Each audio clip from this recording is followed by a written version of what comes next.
Good afternoon, everybody. So I just wanted to share a quick tip that you can also do in your kitchen. So I'm going to show you here on the stove here. I have one of my handy dandy containers, and I have one here on the food warmer. They're baked apples with nuts with pecans.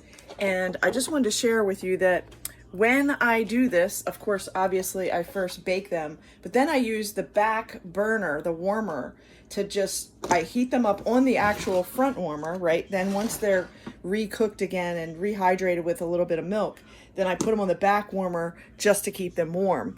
And it's just a great time-saving tip because this particular tray is a glass Pyrex tray with a lid, and it transfers literally.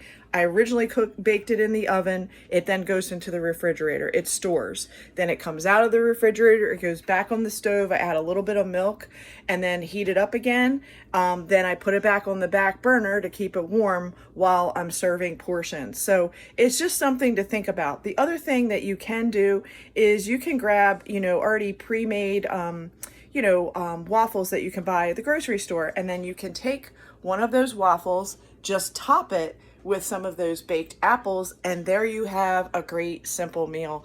You did the baking of the item one time, but you can have several portions and make it in different ways to, excite your palate, make it a little bit different. So I hope that helps. This is Hyland Life Coaching, and this is a tip on health coaching. I hope you have a great afternoon.